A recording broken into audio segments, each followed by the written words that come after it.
everyone to our first Venturing With of 2019. It's very exciting to see you guys all here today. We have a very special guest today, Duvan Couvet from Pure Sportswear. And before I begin to introduce our special guest, I would also like to highlight that we will have an engaging Q&A session after the presentation, so keep all your very interesting questions that you would like to ask our entrepreneur after the presentation. And I would also like to invite you for the drinks and snacks that we have afterwards, so we can also have a discussion.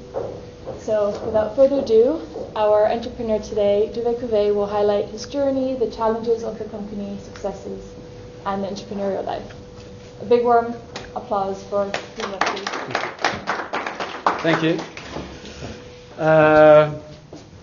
Welcome. Thank you for having me here.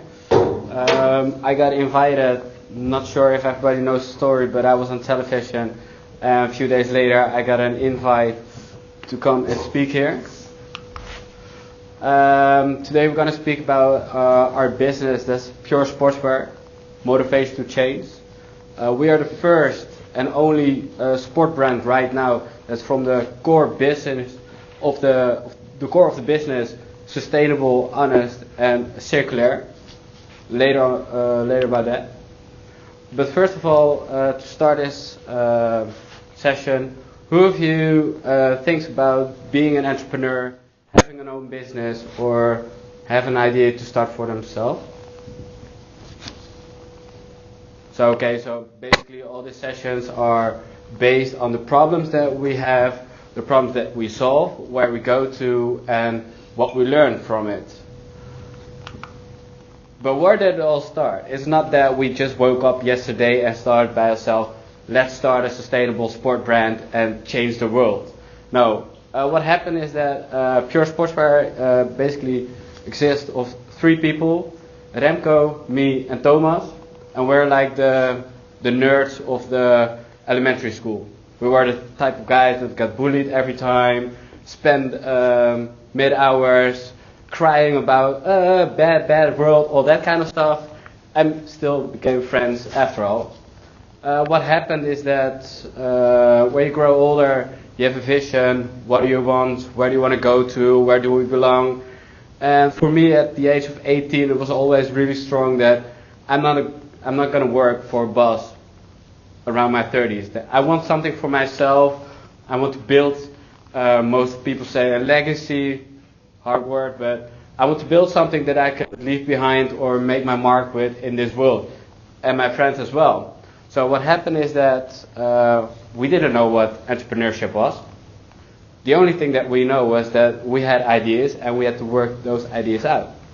So what happened is that at one moment Thomas came with a brilliant idea that why don't we have a Sunday morning Irish coffee brainstorm session. So what happens, 9 o'clock, Sunday mornings, every week, we came together, drank Irish coffee with breakfast, and started to brainstorm about what kind of ideas can we put in this world, make some money out of it, learn something from it, or how can we help other people. Went on.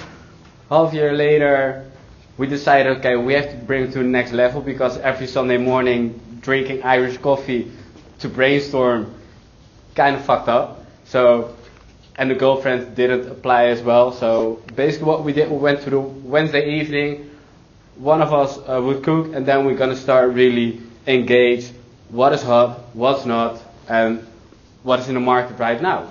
So the first concept that we had was really simple. Screen protectors for mobile phones.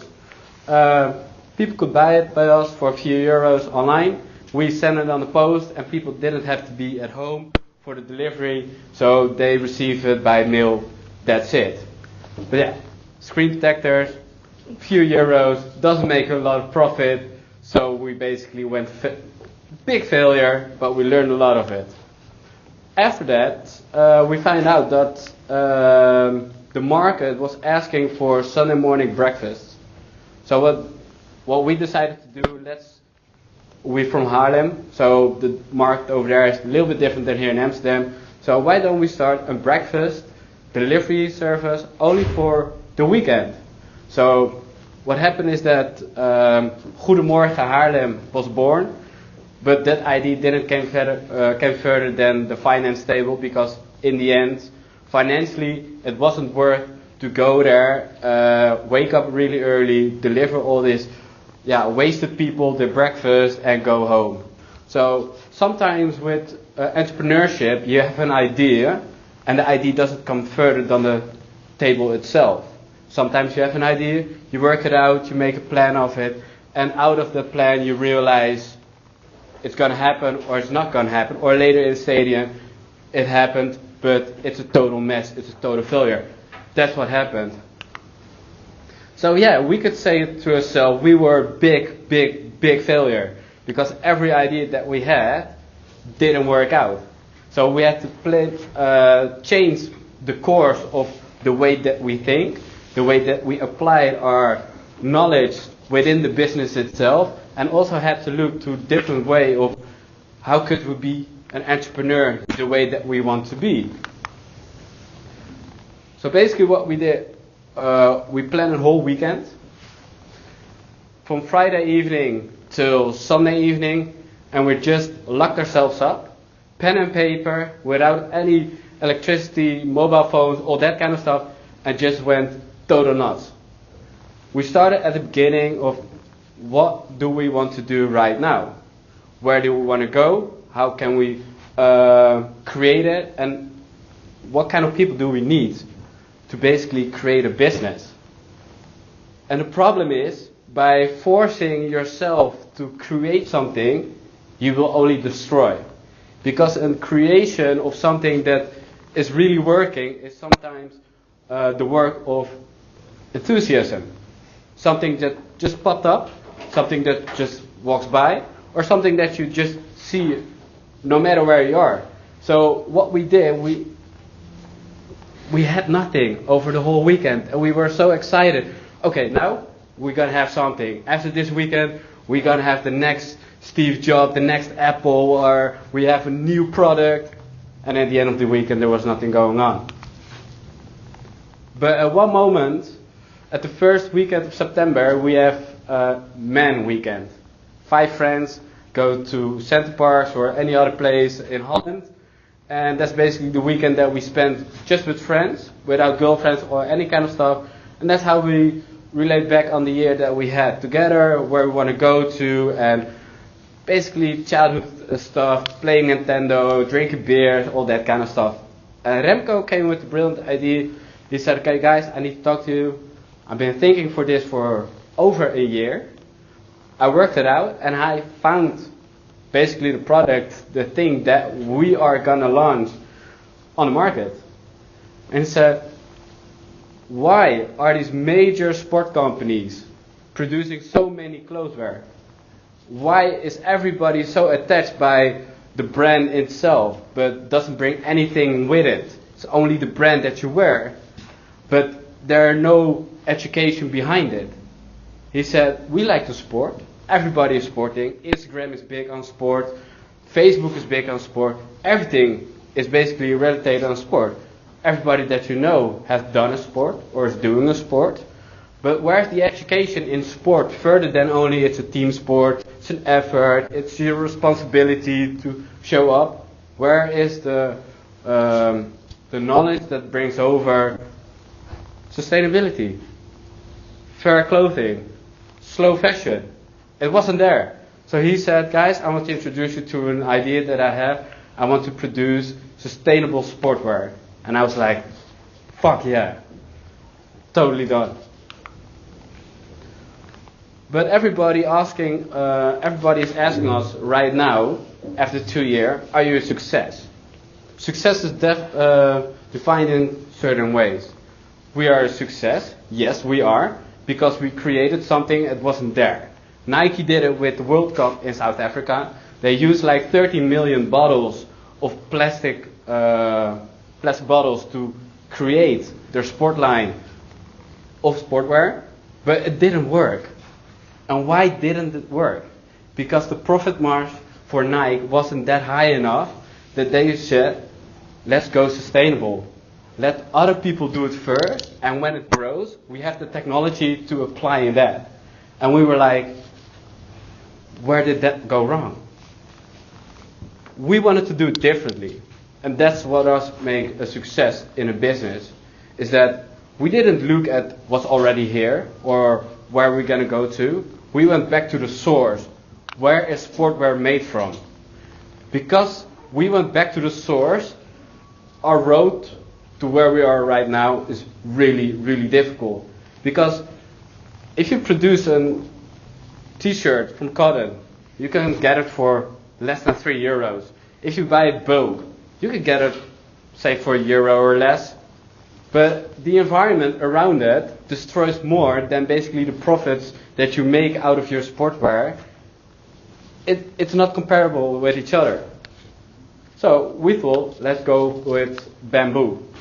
Problem with bamboo was that it's not stretching enough, and when somebody is running around you and you pull him by his shirt, the chance of breaking your shirt is bigger than when you go for different kind of material. We went looking for other products, hennep. We went looking for bio cotton, didn't work. And in one moment, and that's what I love about entrepreneurship, is that sometimes you have this lucky moment that you need in a moment of total disaster. Why? We were asking a supplier, can you deliver us the goods that we need? And basically what this guy did, he sent the wrong email to the wrong email address. So we received an email to the supplier with the materials that we needed. So we basically went a step forward in a time that we only made steps backwards. We contacted our supplier. The supplier is at the moment in America, and we said we want to make sustainable sportwear, but it has to be from recycled materials. And he said, we have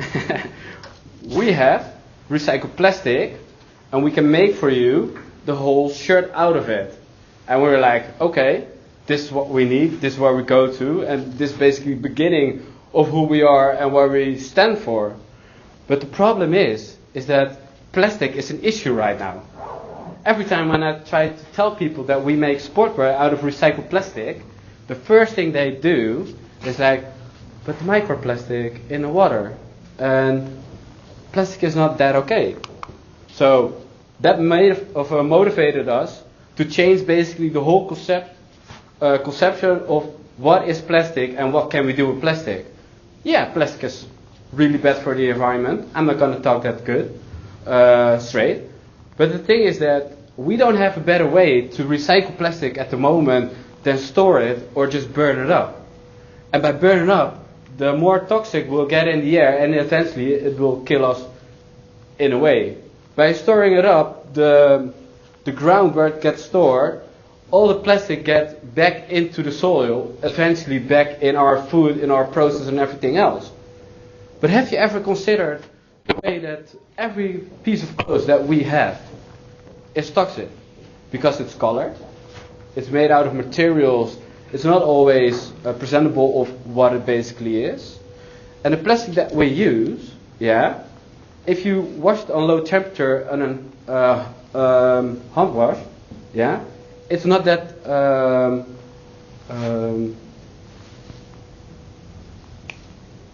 it doesn't touch the environment. Why not? Because when you wash plastic at a high degree, you break the plastic, and the microplastic will get eventually within the water and the wash machine itself. But when you wash your normal clothes, all the colors that's in your clothes get in the water as well. Yeah? The toxic of that color will get eventually also in our food. So the discussion about whether plastic is good or not, the answer will always be no.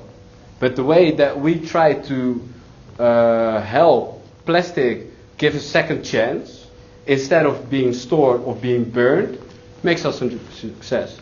Makes us also the one that wants to make a difference. But the business is not only built on recycled plastic. Because at the moment right now, we are looking for other materials like elastan, hennep is a combination we are working right now with. We have bioplastics. That's basically plastics made out of sugar reeds. So all in all, Pure Sportswear came basically from nothing. We went somewhere and we still have a way to go. The reason why we are doing this right now is that in 5 years' time, and I will mark my words on that, sustainability is the norm. Not only in your food, not only in your energy consumption, but also in your clothes wear. And we want to be there to give the message that if you buy your sportwear, make sure that you buy your sportwear with conscience. Because you can buy a brand that looks good, gives a lot of money on promotion and marketing and all that kind of stuff, but where's the message that we have to bring over to the next generation that we are basically our entrepreneurs for? Because don't forget that we are basically the last generation that will stand with our one feet in the past and with the other in the future. And if we don't make a chance right now, why are we applying that the next generation will, if we didn't make the change right now? And that's the reason why we started Pure Sportswear, because we want to make the difference as possible for right now as who we are, instead of waiting till other people do it for us. And basically with the help of you guys, we can go wherever we want, because sky is the limit, and entrepreneurship doesn't stop by somebody telling you no. So we have on our website www.puresportswear.nl applications for people who are looking for a job next to your study, of course, because you have to finish your study before you can work with us.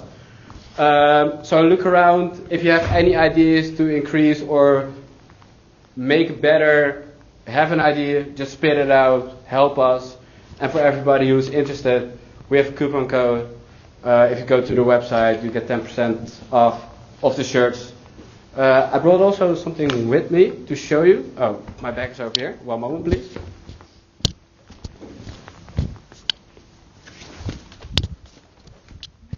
Because everybody is asking us, okay, plastic, but how does that feel?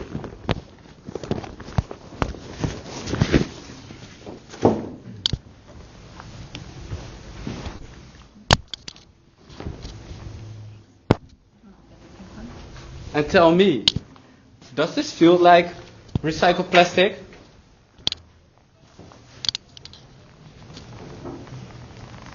Not really, no. And this is basically made of 100 recycled plastic, and we use for a normal size M 6 bottles. That's it. And basically, if we go totally sustainable and reduce the plastic that we have and create basically clothes, not only sportwear, we can basically dress everybody around the world. So much plastic there is right now. So why don't change that? I mean, using it, is it sweating? No, because the way it's been weaved, air goes through and sweat doesn't stay within your clothes itself. So the only thing this is made of is 6 bottles, plastic bottles? Everything is made out of plastic inside. Yeah. So even the stitching is of plastic, the label is of plastic. The only thing that's not plastic is basically the print on it. That's made out of bio painting. So when you wash it, and it will eventually fade, it doesn't involve the environment or anything like that. So from A to Z, everything is responsible, and we can basically tell that this is an A product, only not with an A brand, because we have to still go there. Did you already test like the performance experience of people Yes. who use the clothes? Yes, the fun part of this is that you get yourself in a total different environment. So we work with top athletes at the moment that are trying our shirts. At the moment we are talking with Paulien van Haar. Paulien van Haar is an ice skate professional under 21, if I'm correct, and she went European Championships. She had gold and bronze, and she's basically helping us developing our sportwear to make it that good that the top also can wear it. Yeah. Okay, nice. So thank you very much, guys.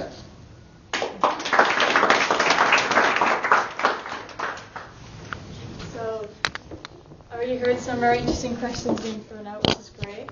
I also have prepared some questions that we can perhaps discuss. As we've mentioned, this is an extremely sustainable brand. We're breathing in plastic in every aspect possible. When we look at the overall supply chain and producing this product, is it hard to balance sustainability from distribution to... Yes, at this moment it is. The reason why is that a normal brand just copies a blueprint of somebody else and knows, okay, I have to be there, or I can contact that person. For us it's a little bit different because in Europe there are certain parties that are doing recycled plastic but don't make it available for small consumption. So what happened is that our first contact said, yes, okay, it's possible, but we have to produce it in Portugal. From Portugal we have to ship it to Turkey. From Turkey it had to go to Switzerland, from Switzerland, Germany, and then back to Holland.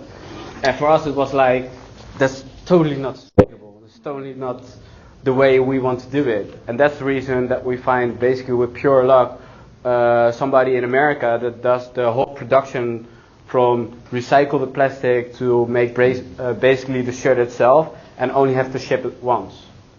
So in that way it's a better version of what we had. Now we are going a step further and try to open a factory in the harbor of Rotterdam, where there's going to be production capacity of 200 people that basically collect the plastic to fiber to sportwear in our way, and basically produce here in Holland. But with the knowledge that children from the elementary school can recycle their plastic at school itself already to get their bottles there, and from there on they get discount on their next shirt, or they can help us develop a next product. That's where we want to go to, because flying it over from the other side of the world to here is not sustainable. So to answer your question, yes and no. It's really hard at the moment because there are not a lot of people doing it right now, but as far as that we do it right now, it's sustainable. Are you also aspiring to close the loop, when the shirts are used and people want to get rid of it because, so that's basically the next step where we also are involved with, is the circular business of our brand. Because it's plastic and we already reused bottled plastic, we found also a solution to, when people don't want the shirt anymore, send it back. They get a discount on their next order. Well, we recycle this shirt basically to the core of where it came from. So what happens is that we can break it up and we can make new fibers and also new textile from the shirts that have been sent back.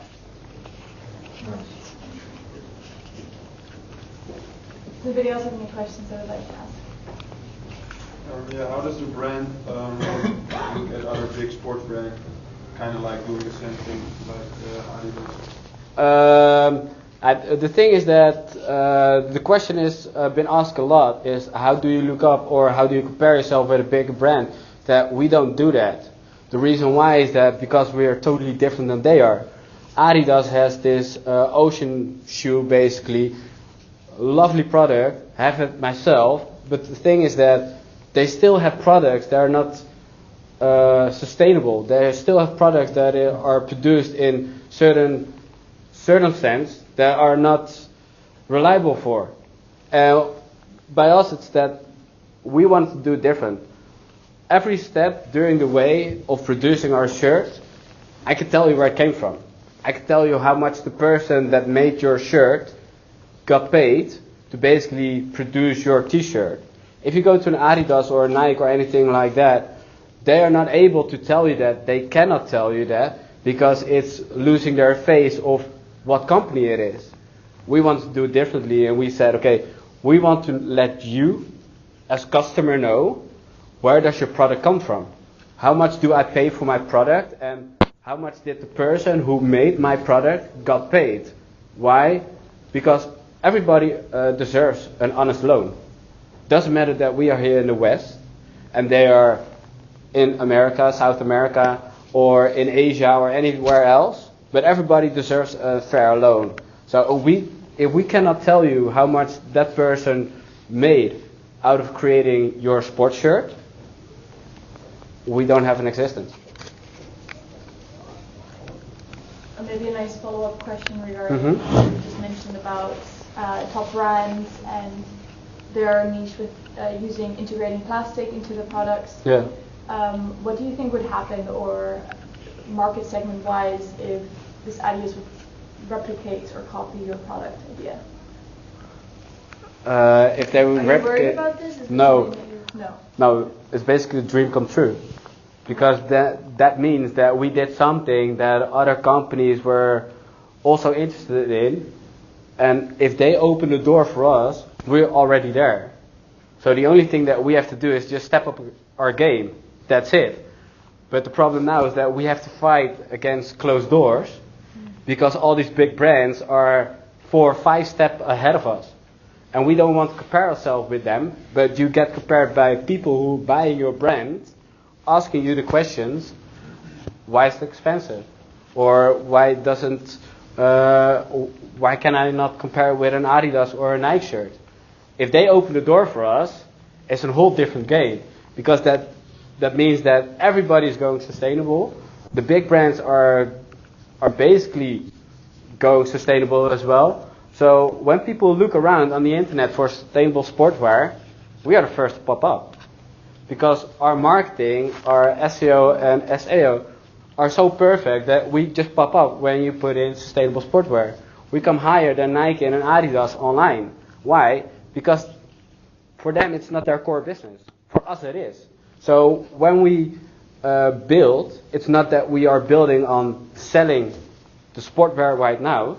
We are building a brand for 5 years' time, when it's the norm and people are looking for it, that we are on the top priority of Google, and then we can build a brand by only selling the sportswear itself. Interesting. Thank you. Any other questions? During the beginning of the process, like what made you think? Because you said you shared you were looking to different ideas, like trying different things. What made you think, like when your friend came up with a sustainable sportswear, like, okay, this is it? Like, until what point or where did you decide, like after some, I don't know, checking out the market or something, you guys decided, okay, this is it, let's go full into this one? It's not there. And the reason why is that entrepreneurship is something that you have to feel, something that you have to go into with open mind. Somebody presents you an idea, and your gut feeling tells you that this could be the one thing that you've always been working for, the one thing that you want, that gives you the opportunity to free yourself from a full-time job, then you have to follow that feeling. Because as an entrepreneur, it doesn't matter if you sell shoes, or if you sell phones, or if you sell anything else. If your gut feeling tells you this is what I need to do, you have to go 100% for it. Because if you don't do that, you will always follow the things that have been written in books. You have to do a marketing plan, you have to do a finance plan, all that kind of stuff. We're like the new kids on the block that says, okay, fuck yeah, cool idea, let's go for it. And during the way, we find out, oh, we have to change this, or we have to change that. But if everything goes step by step, just the way people tell you to do, you will never make it, because entrepreneurship is something that comes from inside yourself, not about what other people tell you. So when he came up with the idea of sustainable sportswear, I was like, it really makes sense. Why isn't it here? Or why haven't we seen other people with something like this that's really common by what's going on right now, sustainability, and what I like to do, sport. Why don't combine those two together and try to create something out of it? Because I haven't said that we're going to be here in 5 years' time. The only thing that I said is that we are a success right now. But doesn't mean it's like the perfect formula that we are going to be the greatest, the biggest, or whatever. It's just like what we love to do right now. I do think that in the future your challenges lie in the fast follower principle of the big companies that are going to do the same as you are doing. So I'm still a bit curious about, are you already developing some kind of a strategy for that already? Or do you just think, oh well, we'll see it by the time it comes to that? No, the strategy is already there. It's a really good question because, and that's the fun part of speaking with people who have an entrepreneurial mindset. You get questions like these. Normal people where you speak with, oh cool, you have a shirt. Oh nice, I will buy one. Yay! But the strategy is already there. That's basically the thing that you build on if you build a brand like this. You're not able to look for what can we do within a year time. I hope we are there. What can we do in 2 years' time? I hope to be there. No, you have to make a 10-year plan because when you grow, that means other people will grow with you. Because when you grow, you get attention. When you get attention, other people will notice Pure Sportswear. What's going on there? You know, one of the examples is that last year I had the opportunity to go with Mark Rutte and the ministers of Curaçao, Aruba, and Bonaire on an official trade mission to Colombia. I'm from Colombia itself, and I had the opportunity to go with the government for Pure Sportswear, sit there on tables with officials talking about sport and sustainability. That's my strategy. I don't have to build a strategy on only what we do. I build a strategy around the whole company with everybody that I know that can help me further. And that's how we build. And that's where we go. Because at the moment right now, if somebody placed an order of say, for in fact, 100,000 pieces, I'm not able to ship. I'm not able to produce. But because I went with the government to Colombia, found everything that I needed, I have the possibility to scale up within 3 months' time.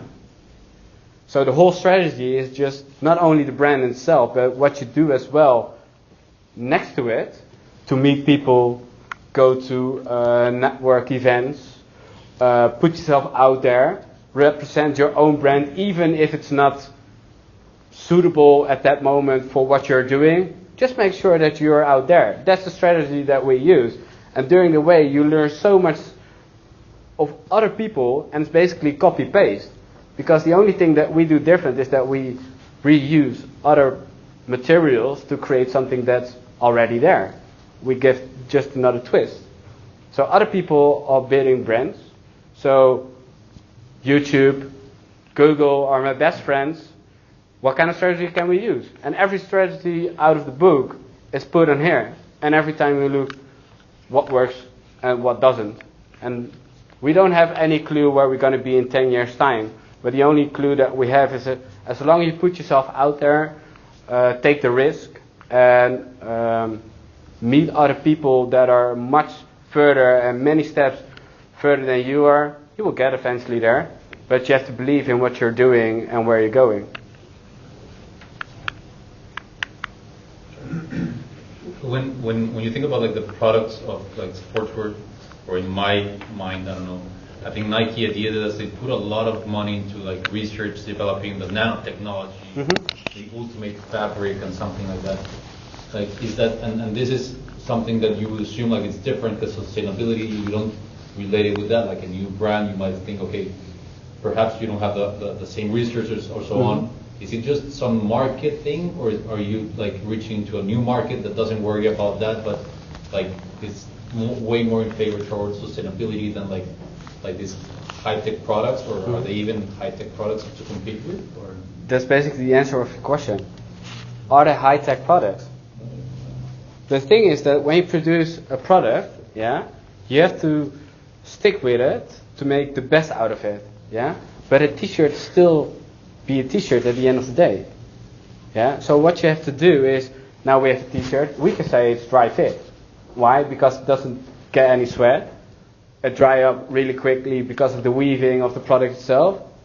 Does it mean that we did research to it, that it's dry fit? No, we just gave it to somebody else who ran a marathon and said, it's basically the same material. The manufacturer told us it's dry fit.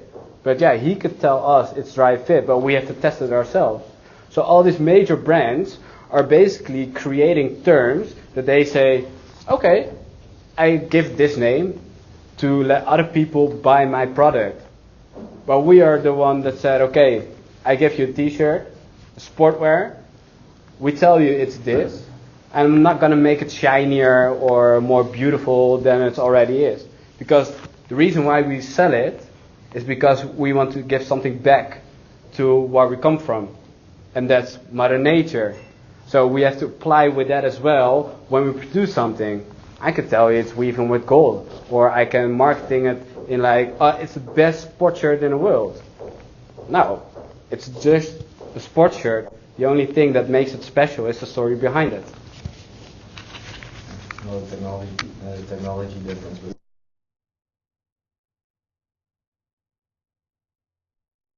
Economic system right now where we are not based anymore in I own a product, but we share a product. So when you go to the share economy, it's also that you don't have to put so much effort anymore in selling your product. Because if you tell how your product is based, how your product is created, it will sell itself. Because at the end of the day, it will reach the people that has to need to be reached to sell your product. Otherwise, you're going to sell your product to a market that will buy one time your shirt, and basically that's it.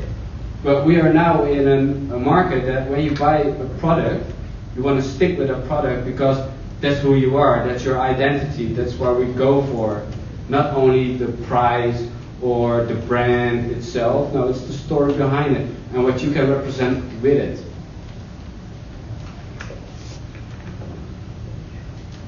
Any other questions? Just one last.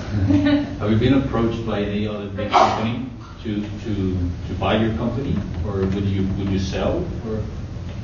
No and no. No, we are not being approached by a big company. Even if we get approached by a big company, I can tell you already we're not going to sell. The reason why is that if there's a big company that tries to buy our business, that confirms only that we're doing right.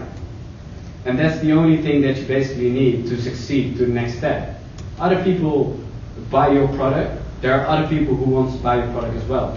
Only the way to find them is difficult right now, but we will get there because the market gets bigger and bigger. But when you surrender basically to a bigger company that buys your product, you lose basically everything that you all worked for. And the paycheck in the end is really good, believe me. It's really good. But what happened with your story? What happened with the thing that you want to leave behind or want to create that other people would buy that gives you the feeling that you did right? That's more important than that you buy a business or sell your business or collaborate with a bigger brand that's basically influencing you for what you want to do. And of course it's really hard because everybody wants to have deep pockets where you can reach in without any problems. But yeah, the pockets that we have to reach in create problems for us that makes us creative in solving them to make next steps to be bigger and stronger. How did you come to the price selling? Sorry? How did you come to the price of the products? The shirt is $49.50. That's the total price. The price to produce basically to get it here from America with the customs and all taxes cost us 21 euros total. So it's almost half the price itself. Shipping cost is included with it. Then we have the tax that we have to pay on selling the product itself. basically leaves us with a small profit of say €8, and that €8 with the coupon code gives us basically €3.5 pure profit that we have from one shirt if we do it that way. And how are the sales going? Sales go really fine. I'm not selling 100 shirts a week, so that could go better. But yeah, say for example that we go average for like 10 till 15 shirts a week. And every time it goes further and further. We now deliver also in Germany and in Belgium. So we didn't did any marketing over there, so we're getting somewhere. Any other questions you would like to ask? Or maybe I can conclude with one final question from my side. Yes. What are the future plans and vision of the direction of Pure Sportswear? Do you have projects in mind, strategic collaborations Yes. in the future? To put you through the steps is that hopefully it was delivered today, but we received a message that will come on Monday. We have a new color shirt, black with white. We're also in the developing of squat leggings for women made out of recycled fishing nets in combination with elastan. That gives us the opportunity to stretch basically from where you stand and I stand, to stretch it all the way to there without looking through. So it's a total new game also in the sustainability. It's going to be where we have a lot of attention for it. And we're going to launch that by Kickstarter in May, the end of May. The reason why is that we did a whole lot of work here in Holland right now, but sustainability goes further than our borders. So we want to launch that on Kickstarter. And if that succeeds, basically, then we know that the product that we have is wanted by everybody else around the world. Only we have to find the right audience for that. That's basically the plans that we have right now. We have different collaborations going on with professional ice skaters, BMX riders. We also work with trial runs. This guy did last year the World Cup trial run in Spain or Italy. Became 17th of trial of 127 kilometers, and he did it in an estimated time of 7 hours. All that I think okay, cool, but they're basically our ambassadors. They wear our clothes, and from there on we can make steps. I'm talking right now with Linianos. They're like one of the biggest football clubs in Colombia, to produce for them the sportwear. And if we can produce the sportwear for them, we can go overseas in South America, and from there on build there also our brand for lower cost with the same kind of intention that everybody gets the same kind of honest wages, instead of going to America, pay high price, but now give also something back to the people where I come from. And that's where we're basically going. It's developing new products, from sportwear to outdoor clothing to how do you say that? Free time clothes, because we are also working with bamboo, not for the sport brand, but more for yoga, more relaxing, more I'm at home or sleepwear, all that kind of stuff. Right. So we want to expand the whole business, not only the shirt itself, but create a whole assortment of different kind of products. Yeah. That basically represent who we are. Great, so a lot of future plans then. Yes. A lot of product expansion, so maybe we can give one another round of applause. And in the theme of sustainability, I would like to give you the small gifts. We have a book on social entrepreneurship we would like to give you. Thank you. Published by the HVA, and some sustainable chocolate. Thank you very much. Thank you. And I would also like to welcome everyone to our drinks and snacks, and you can further discuss the amazing brand Pure Sportswear, and you can also have more one-on-one talk with the speaker. So thank you very much, and see you at the drinks. Yeah.